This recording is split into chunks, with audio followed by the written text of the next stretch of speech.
sitten kannatan Pekka Haavistoa. Minulle itselleni työni kautta ihmisoikeudet ovat ehdottomasti prioriteettilistan huipulla. Me olemme olleet samanaikaisesti Irakissa. Me olemme olleet samanaikaisesti Balkanilla, Bosniassa ja Kosovossa. Mä en ole ollut Afrikassa, mutta on ollut äärettömän arvokasta se, että on ollut olemassa joku luotettava henkilö, niin kuin Pekka, jonka kanssa on toisaalta voinut keskustella erittäinkin hankalissa olosuhteissa asioista, joista ei voi keskustella esimerkiksi paikallisten asiantuntijoiden kanssa. Meidän työmme on ollut hyvin erilaista, mutta me olemme tavallaan jakaneet sen työn ympäristöstä tulevat vaikeudet, hankaluudet, paikallisväestön hankaluudet konfliktin osapuolten kesken.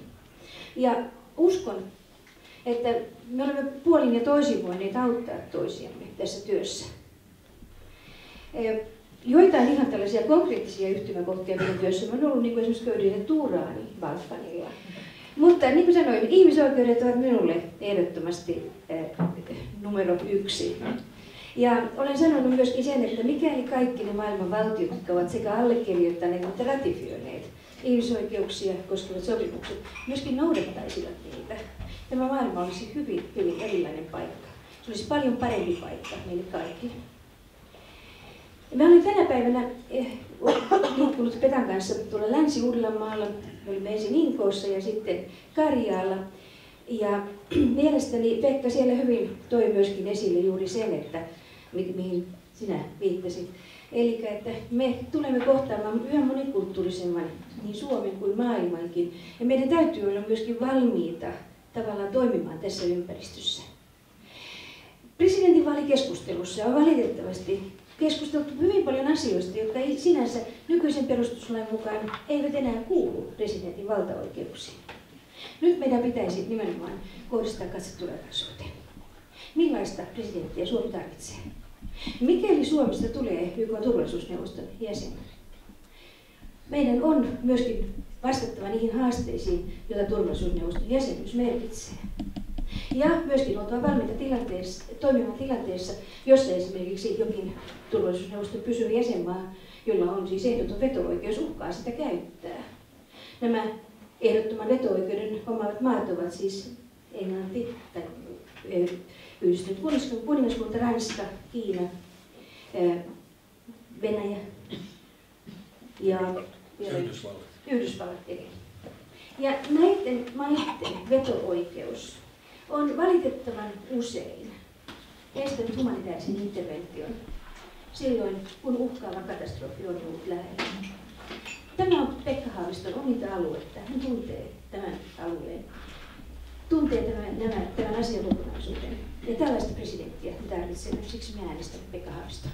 Tämä kysymys nimenomaan kotimaan asioista nousi itse asiassa keskustelussa esille tänään Karjaalla, jossa oli hyvin paljon ihmisiä paikalla ja siellä Pekka toi aika selkeästi myöskin esille sen huolen, mitä ainakin hän ja uskon näin monet muutkin presidenttiehdokkaat kantavat tällä hetkellä siitä, että tavallaan meillä se syrjäytyminen on tänä päivänä, se on myöskin periytyvää syrjäytymistä ja tavallaan kuinka kalliiksi se tulee yhteiskunnalle ja millä tavalla me voisimme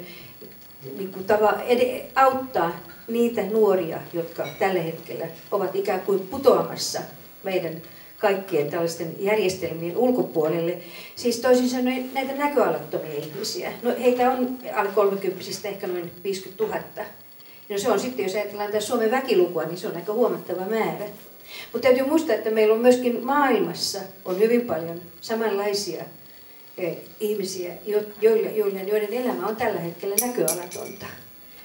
Ja aivan samalla tavalla kuin täällä Suomessa meidän täytyy löytää keinot puuttua tähän syrjäytymiseen, niin aivan samalla tavalla meidän täytyy tietysti myöskin löytää keinot siihen, millä tavalla maailmalla tämä syrjäytyminen pysäytetään ja estetään.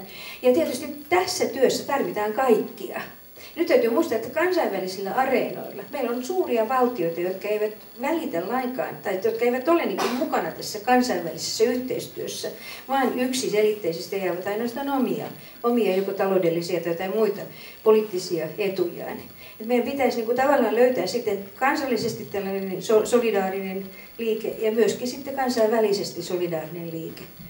Koska meillä on tämä tikittävä aikapommi täällä Suomessa, mutta meillä on myöskin tikittävä aikapommi globaalisti. Ja on muistettava, että me kuitenkin tänä päivänä olemme rikkaampia kuin mitä me koskaan olemme olleet. Mä luulen, että kaikki on kyllä tullut sanotuksi, mutta mä haluan kyllä nähdä Suomella presidentin, josta mä voin olla ylpeä. Ja jos Pekka valitaan Suomen presidentiksi, niin mä olin kyllä ylpeä hänestä.